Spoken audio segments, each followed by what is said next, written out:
ever since the completion of Planet X3, I've been wanting to start on another game. The trouble is, I couldn't decide what sort of game I wanted to make. I had already done 2 real-time strategies, and I really wanted to go in a different direction.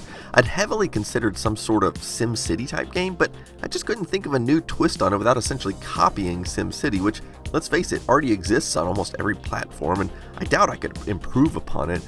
So quite a bit of time went by, and the thing that inspired me was the new Mini-PET. I had always been fascinated with the idea of writing a game for the PET, a machine with no graphics modes at all. But because they are so rare these days, I felt it would be a very unappreciated game because there just aren't that many PET users out there as compared to MS-DOS or Commodore 64. But when the Mini-PET came out, I got somewhat excited as the PET is now more accessible to own than ever before. Sure, it's still not cheap, but that could change in time. So I started work on a tile editor as a proof of concept, and I figured a tile-based game made the most sense on the PET. And of course I showed this off when I did the video about the Mini-PET. Now the thing is, at the time I really still didn't have any direction for the game. I was considering another Planet X style game, and even showed off the idea of a Mario style side-scroller, but ultimately I decided on something else. There were other computers of that era that also had no graphics modes but included some graphical characters. Looking at some of those, this is the character set from the TRS-80. It has mostly just block characters that you can use to create a kind of pseudo bitmap. And then there's the Sinclair ZX81, which only has 128 characters and not that many graphics characters. And then there's the Commodore's PETSCII character set. You get 256 characters, and the majority of them are graphics characters. The second half is obviously identical to the first half, only reversed. Interestingly enough, there's a whole Facebook group called PETSCII World, where people attempt to make art, usually on a Commodore 64, using nothing but the text characters given, and some of them are really impressive. But this is a style of art that definitely requires skill, patience, and practice. Of course, the C64 has 16 colors, where the PET has just 2, black and white, or black and green, depending on your monitor. There's another interesting difference though. The Commodore PET and the VIC-20 share basically the same character set, but the C64's is a little different. Because the C64 was meant to run on blurry television sets of the era, and because it had twice the resolution of the VIC-20, this meant that single horizontal pixels often didn't show up well, so they basically made the font thicker, which did make the text look better, but it had the unfortunate side effect of actually making some of the graphics characters worse. This is especially the case with the diagonal lines. You see on the C64, because they're thicker, they could no longer create a solid continuous line. Still, I mean, it's not the end of the world, but this is relevant, and I'll come back to this in a little bit. So anyway, here's the game. This is the title screen, and you can do several things here, but what I want to show you is the difficulty selection. The harder the setting, the more angry the robot becomes. And here's where you start, right next to your lander. So you've just arrived on this research outpost on a new planet. And I'll give you your first clue by searching the lander, and you'll find your first weapon, which is a simple pistol. And you can fire up, down, left, and right. There's actually a lot of wilderness to explore, but we're not going to go into that right now. These maps are bigger than most people realize. Here's the front door of the research station, and now we're in the lobby. It's deserted except for these robots hovering around, and at the moment they'll totally ignore you. Here's the swimming pool room. The station has a lot of amenities. So let's see what happens if you shoot one of the robots. Well, it takes them off and they come after you, and you'll have to shoot it several more times to kill it. You may notice that there's a flicker on the sprites. Now, when I use the word sprites here, I'm not talking about hardware sprites, as obviously the PET doesn't have any, but rather there are software sprites used for the player and the robots. Now, the reason for this is that currently the map is drawn directly into screen RAM, and then the sprites are placed on top immediately after. Obviously, depending upon when the raster scan occurs, this can create a flicker. I actually plan to solve this by eventually rewriting the screen draw routine. The way it will work is that the map will be rendered and the sprites combined with it into an off-screen RAM buffer. After rendering is finished, then the final render will be quickly copied to screen RAM. Now this should completely eliminate that, and hopefully by the next video that will be working. But for now, you'll just have to put up with the flickering. Now let's go into this little storage room here. There's a lot of stuff to be found in here if you search these crates. Now this will change in the final version, but for development purposes it's handy to just keep all this stuff together in an easy to find place. As you can see, we found a time bomb, and several of these crates have key cards for doors in them. And by the way, the key cards are identified by their symbol. There's a star key, spade key, and a heart key. So skipping ahead for a moment, you'll see this door has the heart symbol on it. So you have to have the heart key to open it, and that's the trash compactor below, but we'll talk more about that later. And some people have asked if it works on a real pet, and yes, it does. This is the game running on Kevin's pet, and of course I test it regularly on the mini pet. And I think this is probably the most complex game to ever run on the pet, or at least that I know of. So it took a while to think of a name for this game, but here it is, Attack of the Pesky Robots. Oh, wait a minute. Make that Attack of the PETSCII Robots. There we go, that sounds better. Of course, it occurred to me that there won't be that many pet users out there that can play the game as compared to C64 users. But it also occurred to me that because I'm not using anything other than characters, there's no reason I couldn't alter this code to work on the C64, and so here it is. Of course, I figured if I was going to run it on the C64, I might as well add color to it. So the interesting thing is, this is about 95% the same code running here as the pet version. In fact, if it weren't for the added color, it'd be closer to 99% the same code. Most of what's changed is just some memory addresses and some kernel calls work a little different. Now, one thing you may notice is that this is not the C64 character set. As I mentioned before, the C64 character set's thicker, but doesn't look as nice for graphics. So I just used the font from the pet as a custom character set. However, I'll show you an older version working here. Now, this was just a few days after getting to work on the C64, and as you can see, the PETSCII characters just don't look as good for this. So I copied the pet font, and everyone seemed to think that it looked better. Of course, since I now have the pet font installed, I thought, wouldn't it be a neat trick if I could give the user the option to play the game where it looks exactly like the pet? And so if you press Shift-P, it puts the game into pet mode. And besides turning everything green and disabling color, it's actually using the same tile set from the pet, which is slightly different. For example, take a look at the workbench here in this science lab. Now, when I go back to C64 mode, you can see it's more than just color that's different. And there are little changes like that all over the game because when I had color, I was able to do things I couldn't do on the pet. So I promised to show you the trash compactor. Now this is an example of one of the puzzles you'll have to figure out. I didn't want this game to be just a shoot 'em up, so there won't be enough weapons to kill all the robots. I want people to have to think creatively. So watch what happens when I push this crate into the trash compactor. Well, that ought to give you some ideas about how you could use that against the robots, right? By the way, if you walk into that, it will definitely squish you as well. So I'm going to throw out another spoiler here and show you how you might use this to your advantage to take care of the level boss, who is very powerful and won't be affected much by your weapons. Moving objects around on the map will play a critical role in many of the puzzles of this game. In this case, we're just going to borrow some of these chairs from the conference room over here, and skipping ahead, watch how we can trick the level boss to walk right into the trash compactor. Of course, I started thinking since this game is designed for 32K of RAM, I have quite a bit left over on the C64, so I figured I could do more with it. So I'm planning to have 3 different modes. One mode is Pet Mode, which you've already seen. The second mode is the Color PETSCII mode, which again, you've already seen. But then I plan to redo the character set with some custom artwork, and of course a nice SID music track. Now, I don't have much I can show you yet for this. I don't even have a mock-up, but I can give you an idea.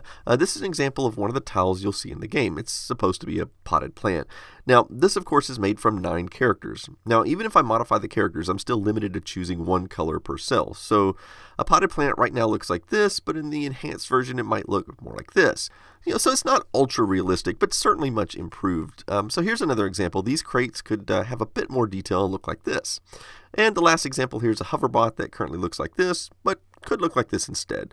So I hope that gives you an idea. By the next video update, I'm sure I'll have a full screen mock-up or possibly have this feature fully implemented. I could certainly use some artistic help in this area if somebody would like to lend a hand. So after I got it working on the Commodore 64, I started wondering if I could get it to work on the VIC-20. Obviously this would be a VIC-20 with 32K of RAM, but one problem is the screen size. The C64 and the PET versions are designed for a 40 by 25 character screen, but the VIC-20 is much smaller at only 22 by 23 characters. However, the VIC chip is unique among Commodore systems in that you can actually change the size of the screen to a degree. So I was able to expand it out to 25 by 25 characters, which at least gives me the same height as the C64 version. However, there's still a challenge because the playfield is composed of 11 by 7 tiles, each tile being 9 characters. So what I had to do was cut 2 tiles on each side, reducing the playfield to 7 by 7 tiles. On the bright side, since the VIC-20 screen is stretched, so to speak, the proportions of the playfield remain the same. And there's another limitation, the color palette. While the VIC-20 has the same 16 colors as the C64, only 8 of those are used for text colors. And since this game is all text characters, that means I can't use the second half of the colors. So I had to modify these tiles to use only those 8 colors. And well, here it is. It doesn't look all that different. The different color palette is the most noticeable change, and I doubt most people will notice the extra columns of tiles missing. Now, one great thing about the VIC-20 is that it already has the same font as the PET, so no need to change that. And you know what? I think this is one of the most complex games ever designed for the VIC-20. I mean, I know there are a few out there like Realms of Quest or Cheese and Onion, but I think this is probably at least in the top 5 or 10 most complex games for the VIC. And I just wanted to mention again, the flickering of the sprites should be gone by the next update you see on this, so that includes the C64 and VIC-20 versions. Oh, and here's a side-by-side comparison of the VIC and 64 versions. So besides changing the playfield, the weapons and information areas are smaller as well, so I had to redesign the graphics and text that goes into those fields. Anyway, so right now I'm working with 3 different source codes for the C64, PET, and VIC-20. But they share a very large common portion of code. In fact, the common area is what's mostly growing now as I add more and more code for the gameplay logic.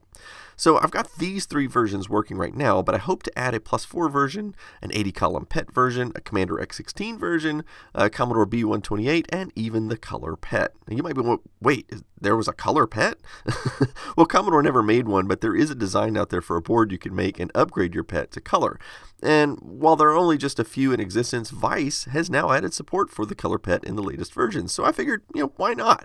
So my claim to fame with this game is that it'll work on more Commodore models than any other game, and my thinking is that some computers will be limited to the PETSCII version, while 3 of these machines will get an enhanced version like I described earlier, but the gameplay and levels will be identical on all of them. The controls for this game have been a challenge. I never gave the C64 joystick a second thought because it only has 4 directions and a button. And I wanted the character to be able to fire in all directions. So you might wonder why I didn't just go with the control style of a game like Berserk. In this game, at least on the C64, you use the joystick to move around, and then when you press the button, you must also move the joystick in the direction you want to fire. However, this results in a very clumsy control. For example, there's no way for me to run away from a robot quickly like this while shooting backwards at the robot, which is a common theme in this game. So let me show you the control scheme I came up with for the PET keyboard. First of all, I'm always going to support the standard cursor keys. Now, you might wonder why, since I've complained many times how horrible they are to use. However, when using an emulator on a modern computer, these keys are pretty much always remapped to the standard inverted T cursors on your keyboard by default. So for those using an emulator, these keys should be supported. Now, for those using a real PET, movement is also controlled by the numeric keypad.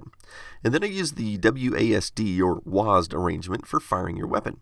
Z is used for search, M is used to move an object, return to use an object, and these 2 keys cycle your weapons. Now, this arrangement actually works really well, and most people have been able to get the hang of this in just a minute or 2 of playing. However, the C64 and VIC-20 keyboards have no numeric keypads, so what I did here was also support the cursor keys for the same reason as before. But originally I used the WASD keys for movement, but also for firing by holding down Shift. However, it didn't take long to realize this arrangement was flawed because it was inherently the same problem as I described before with a joystick. It was impossible to run and shoot at the same time. So I changed the keys so that these 4 here now create movement, and the WASD is just for firing. So it's the same 2-handed control system as the PET, and the other keys are similar to the PET version too.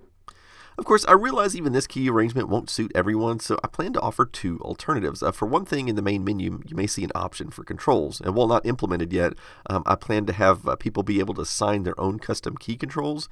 The second option, which is probably a first on Commodore series, is to use a Super Nintendo controller. The D-pad will be for movement, and the buttons will be for all-direction firing. The 2 buttons on the back can be used for move and search, and the 2 buttons here can be to select weapons and items. So how do you connect an SNES controller to a Commodore? Well, Kevin has designed me a nice user port interface, which we're getting the prototypes made right now. This is just the PCB, but it will obviously have a user port connector on one side and an SNES port on the other. And it should work on any Commodore computer that has a user port, including the PET, the VIC-20, C64, +4, etc. Hopefully I can get enough of these made to include them in the box with the final product. I'd also like to show you the level editor. Right now it only works on the PET, so if you want to create a level, you have to use the PET version. Not only can you create tiles and set attributes on those tiles, but the map editor is pretty slick too. This is the most sophisticated level designer I've ever made before. Let me show you how it works. You may notice various numbers all over the places. These are markers that there's an AI unit there. Even doors are considered AI units, so I have to put one of these at each door. Now, some of these markers are robots, and some are hidden items to be searched for. Oh, and you can even define the player's starting position here. Remember this room? This is where all of those hidden things are stored. Now, I can come over here and edit one of these, and there are a variety of parameters associated with these. I can move the numbers up or down with my keyboard. Of course, I know what all the numbers mean. Eventually, I'll make a manual so that people can create their own levels.